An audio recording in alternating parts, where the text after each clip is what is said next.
इंकलाब जिंदाबाद, इंकलाब जिंदाबाद, भारत माता। ऐसे शब्द हैं जिस शब्द को बोलते बोलते लाखों लोगों ने अपने जान की कुर्बानी दे दी।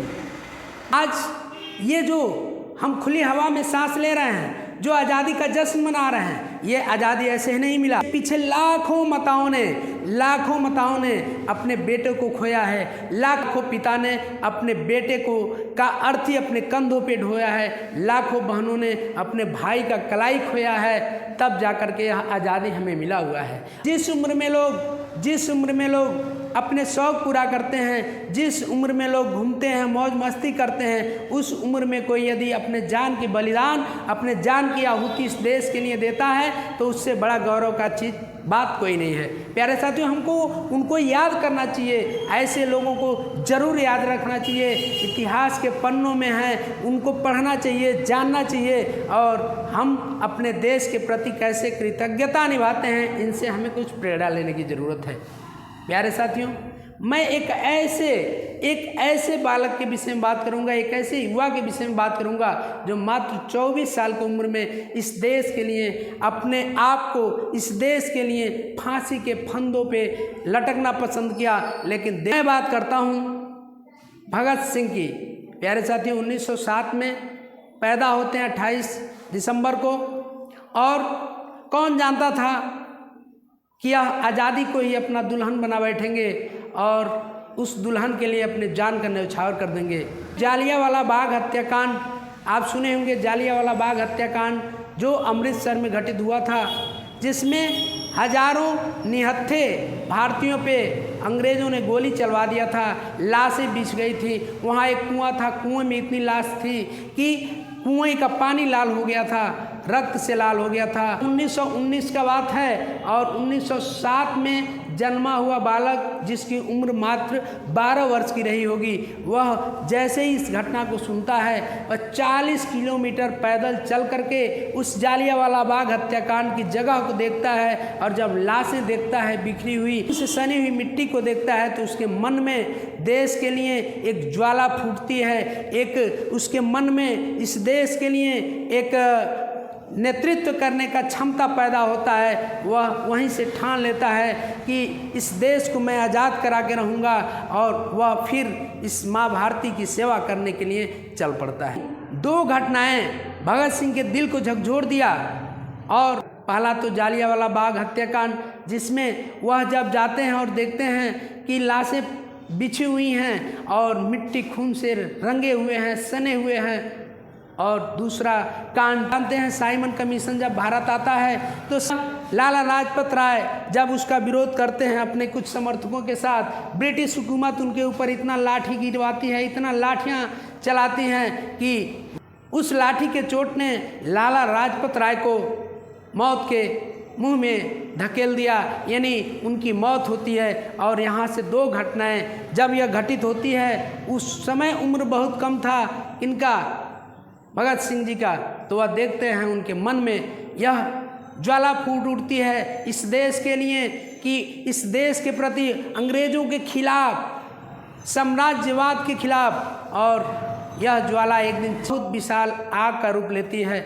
और वह बालक इस देश के लिए क्या करता है, यह बातें उनके मन में, दिमाग में आता है। और जिस अधिकारी ने लाला लाजपत राय पे लाठी चार्ज करने का आदेश दिया था, इनके मन में आता है कि हम उसी को क्यों ना मार दें। और प्लानिंग ये लोग करते हैं। प्लानिंग करने के बाद थी कि वहाँ से वो अधिकारी निकलेगा, उसको गोली मारा जाएगा, यानी उस अधिकारी का नाम था स्कॉट को गोली मारने के फिराक में थे।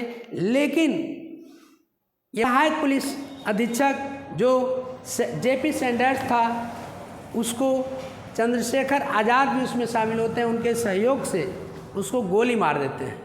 गोली मारने के बाद से पुलिस इनको ढूंढने लगती है, किसी तरह से वहाँ से ये लोग दिल्ली के लिए निकलते हैं। दूसरा चीज़, जब सरकार यानी ब्रिटिश हुकूमत बातें नहीं सुन रही थी, तो उनको जगाने के लिए, अपनी बातों को सुनाने के लिए, भारतीयों की आवाज़ को सुनाने के लिए इन लोगों ने भगत सिंह और बटुकेश्वर दत्त, ये दो नौजवान ने ये ठाना कि बाहरी ब्रिटिश सरकार को अपनी आवाज़ हम सुनाएंगे। 8 अप्रैल 1929 की बात है। यह दिन इन दो लोगों ने, भगत सिंह और बटुकेश्वर दत्त ने प्लानिंग किया और जो वहाँ पे सेंट्रल असेंबली की बैठक चल रही थी, यानी संसद में जो ब्रिटिश सरकार की बैठक चल रही थी, उसमें इन्होंने बम फेंका। और जैसे ही बम फेंकते हैं, बम वह ऐसा होता है जिससे किसी की जान भी न जाए, चारों तरफ धुआं धुआं हो जाता है। और उस में बीच में ये दो नौजवान चाहते तो वहाँ से भाग सकते थे, लेकिन ये भागते नहीं हैं प्यारे साथियों। वो करते क्या हैं, वहाँ पे इंकलाब जिंदाबाद, साम्राज्यवाद मुर्दाबाद का नारा देते हुए पर्चा को उसमें छींट देते हैं, ताकि वह पुलिस प्रशासन सरकार सब जागे देखे। और यह चाहते तो वहाँ से भाग सकते थे, लेकिन ये लोग भागे नहीं और गिरफ्तारी दे देते हैं।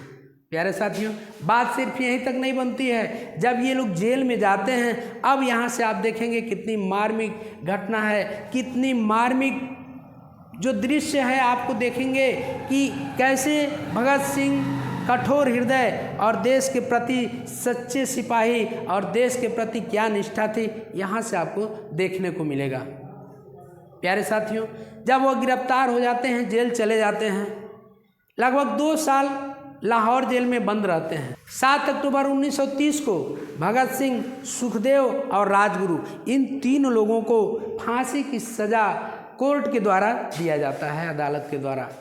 तारीख भी तय होता है कि इनकी जो फांसी की सज़ा होगी वह होगा 24 मार्च 1931 को।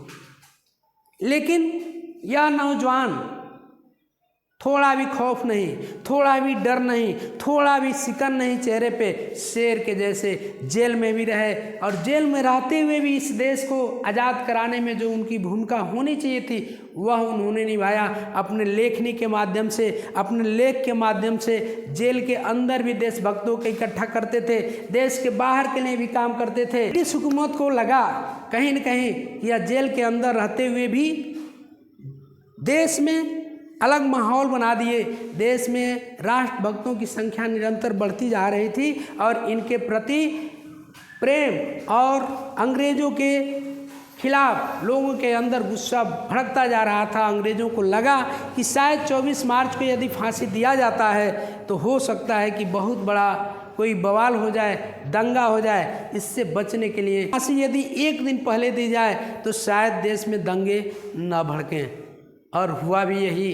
प्यारे साथियों, 23 मार्च का दिन था, यानी कि 24 मार्च को इनको फांसी देना था, लेकिन 24 मार्च को फांसी न दे करके सरकार के द्वारा, ब्रिटिश सरकार के द्वारा यह निर्णय लिया गया कि फांसी का डेट जो होगा वो 23 मार्च को होगा।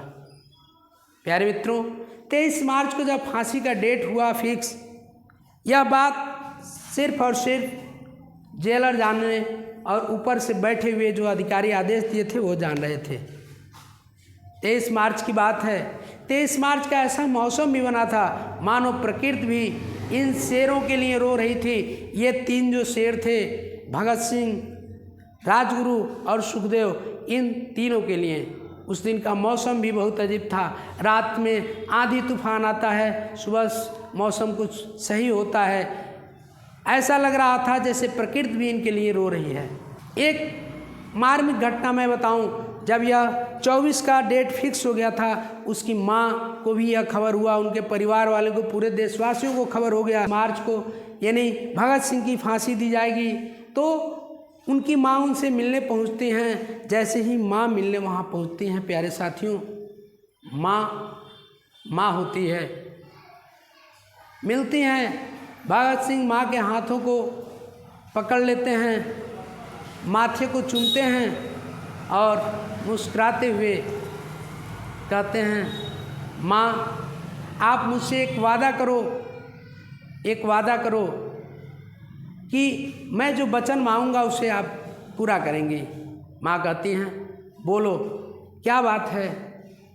भगत सिंह कहते हैं, माँ जिस दिन में मुझे फांसी होगी आप मत आइएगा, पूरे लोग देखेंगे, आप नहीं आइएगा, लाश मेरी ले जाना होगा, मेरे छोटे भाई को भेज दीजिएगा। माँ तो माँ होती है। यह बात सुन के माँ के अंदर क्या स्थिति गुजरी होगी आप खुद भी कल्पना कर सकते हैं। माँ का दिल रो उठा, द्रवित हो उठा मन, लेकिन माँ कहती है कि बेटे यदि तुम्हें इसी में खुशी है कि मैं न आऊँ तो मैं नहीं आऊँगी, लेकिन आप बताओ कि क्यों। भगत सिंह कहते हैं माँ तुम आओगी, मुझे फांसी पे लटकता हुआ देख करके तुम अपने आप को रोक नहीं पाओगी और तुम्हारे आँखों से आंसू निकलने लगेंगे, गिरने लगेंगे, रोने लगोगी। और दुनिया क्या कहेगी? दुनिया यही कहेगी कि एक क्रांतिकारी की मार हो रही है, एक क्रांतिकारी की मार हो रही है। इसलिए मैं चाहता हूँ माँ कि आप मेरे फांसी वाले दिन यानी मेरी लाश लेने आप मत आइएगा। माँ कहती है बेटे यदि इसमें ही तुम्हारी खुशी है तो मैं नहीं आऊँगी। 23 मार्च की बात थी। वार्डन चरण सिंह आवाज़ देता है सभी कैदियों को कि सभी कैदी अपने कोठरी में चले जाएं। सभी कैदी अचंभित हो जाते हैं, आखिर क्या ऐसी बात है कि आज इतना पहले हम लोगों को कोठरी में जाने के लिए बोला जा रहा है। कैदियों ने पूछने का कोशिश किया। चरण सिंह ने कहा ऊपर से आदेश है, आप सबको अंदर जाना होगा। सभी कैदी अंदर चले जाते हैं। सरदार भगत सिंह भी अंदर जाते हैं। छोटी सी कोठरी होती है, कोठरी नंबर 14। उसमें वह शेर के जैसे टहल रहे होते हैं। तब तक नाई बरकत नाम का एक नाई जो उस जेल में काम करता था, वह फुसफुसाते हुए आता है। सभी कैदियों कोठरी की तरफ से एक तरफ से निकलता है। कोई कैदी पूछा कि भाई बरकत क्या बात है, क्यों आज सभी कैदियों को पहले ही अंदर भेज दिया गया? तो बरकत कहता है क्या तुम्हें नहीं पता है, भगत सिंह को, राजगुरु और सुखदेव को जो फांसी कल होने वाली थी, आज 12 घंटा पूर्व यानी आज रात में ही उनको फांसी दी जाएगी। इसीलिए कैदियों को अंदर किया गया है। प्यारे साथियों, यह बात जब कैदी सुनते हैं तो पंजाब का एक कैदी था, वह कहता है बरकत भाई एक काम छोटा सा कर दोगे? वह कहता है क्या काम करना है? वह कहता है कि क्या भगत सिंह का कोई सामान मुझे ला करके दे दोगे, चाहे पेन हो, डायरी हो या कोई कंघी हो, कोई भी सामान। वह कहता है क्या बात है, क्या करोगे? उन्होंने कहा यह कलम या यह वस्तु जो भगत सिंह का होगा, अपने बच्चों को हम दिखाएंगे कि एक क्रांतिकारी, यह इस क्रांतिकारी का यह वस्तु है जो क्रांतिकारी अंग्रेज़ों से लोहा लिया, कभी झुका नहीं, अडिग रहा इस देश के लिए। मैं इसलिए चाहता हूँ। नाई जाता है, कमरे से जो भी उनकी चीज़ें थी लेने लायक लाता है। कैदियों में होड़ लग जाता है, मैं लूँगा मैं लूँगा। कैदी उनके प्रत्येक वस्तु को ले आकर के संजोने का काम करते हैं। प्यारे साथियों, उसके बाद से आते हैं प्राण मेहता, यानी कि जो सरदार भगत सिंह के वकील थे, वह आते हैं और जब शेर को टहलते हुए देखते हैं भगत सिंह को कोठरी में, तो वह कहते हैं मेहता यो शेर, आज तुम्हें 12 घंटे पहले ही तुम्हें फांसी दी जाएगी। इसमें यह सुन करके भी भगत सिंह के मन में डर नहीं होता है, थोड़ा भी कुछ नहीं, और वह मुस्कुराते हुए कहते हैं क्रांतिकारियों को एक दिन तो मरना ही है, क्या आप पुस्तक मेरे लिए लाए हैं? चूँकि पुस्तक के वो बहुत शौकीन थे, बहुत पुस्तक पढ़े थे और पुस्तक पढ़ते रहते थे। उनके मन में क्रांतिकारी विचार जो आते थे, मार्क्स और लेनिन इन दोनों के विचारों से बहुत प्रभावित थे, उनके किताबों को पढ़ते थे। ये प्राण मेहता जो उनके वकील थे, वह पुस्तक लाए थे, उनको दिए और वह तुरंत लेकर के पढ़ने लगे। प्राण मेहता जाते जाते कहे कि आखिरी में आप राष्ट्र को क्या संदेश देना चाहते हैं, आपका आखिरी संदेश क्या होगा? सरदार भगत सिंह कहते हैं इंकलाब जिंदाबाद, साम्राज्यवाद मुर्दाबाद। इतना कहने के बाद जब वहाँ से प्राण मेहता जी निकलते हैं तो भगत सिंह कहते हैं कि एक काम कर दीजिएगा, सुभाष चंद्र बोस को धन्यवाद बोल दीजिएगा, क्योंकि इस केस में उन्होंने बड़ा मेरा मदद किया था। वह उनके कहे अनुसार बातों को सुनते हैं और वहाँ से चले जाते हैं। प्यारे साथियों, बात यहीं ख़त्म नहीं होती है। उसके बाद अब 23 मार्च शाम को 7:33 का समय था जब फांसी दिया गया। उसके पूर्व में जेलर आता है और कहता है कि निकलिए, कोठरी से निकलिए, चलिए अंतिम स्नान कर लीजिए। तो यह बात सुनते हैं। उस समय वह लेनिन का आत्मकथा पढ़ रहे होते हैं और कहते हैं बस थोड़ा सा समय और दे दीजिए, क्योंकि एक क्रांतिकारी दूसरे क्रांतिकारी से मिल रहा है। लेनिन के विचारों से बहुत प्रभावित थे। वह उस समय पुस्तक पढ़ रहे होते हैं, समाप्त होता है। शेर के जैसा एकदम, थोड़ा भी भय नहीं, थोड़ा भी डर नहीं, क्योंकि वह समझ रहे थे यह क्रांतिकारी कभी मरते नहीं हैं, क्रांतिकारी कभी मरते नहीं हैं, उनके विचार कभी नहीं मरते हैं। और वह निकलते हैं। जैसे ही यह खबर होती है, सारे कैदी अपने अपने कोठरी से इंतज़ार कर रहे होते हैं कि कब भगत सिंह, राजगुरु और सुखदेव जाएं, अंतिम हम लोग दर्शन कर लेंगे, देख लेंगे यह। और पूरा जेल में सन्नाटा सा छाया रहता है। सभी कैदी के आंखों में आंसू होता है, सभी कैदी रो रहे होते हैं। लेकिन यह तीनों शेर जब निकलते हैं, जब इनके पैरों की आवाज़ एक कदम में कदम मिलती हुई जाती है और एक ही आवाज़ होता है, इंकलाब जिंदाबाद, इंकलाब जिंदाबाद, साम्राज्यवाद मुर्दाबाद। और यह नारा देते हुए यह तीनों शेर निकल लेते हैं, फांसी के फंदे तक जाते हैं। होता क्या है, फांसी के फंदे के फांसी पे लटकाने से पूर्व उनको अंतिम स्नान कराया जाता है। अंतिम स्नान करते हैं, वह पहुंचते हैं वहाँ पे और वहाँ से आखिरी इच्छा इनसे पूछी जाती है कि आखिरी इच्छा आपकी क्या है। इन लोगों ने कहा आखिरी इच्छा ये है कि हमारे हाथ खोल दिए जाएं, और उनके हाथों को खोल दिया जाता है। तीनों शेर एक दूसरे से गले मिलते हैं और उसके बाद पूछा जाता है कि सबसे पहले फांसी के फंदे पे कौन जाएगा। तो सबसे पहले राजगुरु आगे बढ़ते हैं और इस प्रकार से राजगुरु के बाद दोनों और ये शेर भी आगे बढ़ते हैं और इंकलाब जिंदाबाद, साम्राज्यवाद मुर्दाबाद, सरफरोशी की तमन्ना अब हमारे दिल में है, देखना है जोर कितना बाजुए कातिल में है। यह कहते हुए शेर तीनों फांसी के फंदे तक चले जाते हैं और फांसी के फंदे को चूम लेते हैं, एक दूसरे से गले मिलते हैं और उसके बाद से फांसी इनको दे दिया जाता है। कि एक घटना और घटित होता है। उसमें होता क्या है कि भगत सिंह को आखिरी इच्छा होती है कि माँ का बनाया खाना भोजन करें। तो वह बरकत नाई से कहते हैं क्या मेरा एक आखिरी ख्वाहिश पूरा कर दोगे, मेरी माँ के हाथ का बनाया हुआ खाना क्या मुझे ला के दे दोगे। बरकत नाई कहता है कि हाँ, और जाता है बरकत नाई उनकी माँ के हाथों का बनाया हुआ खाना लेकर के आता है, लेकिन प्रशासन वह खाना उन तक नहीं पहुँचने देता है और अंतिम में उनको फांसी दे दिया जाता है।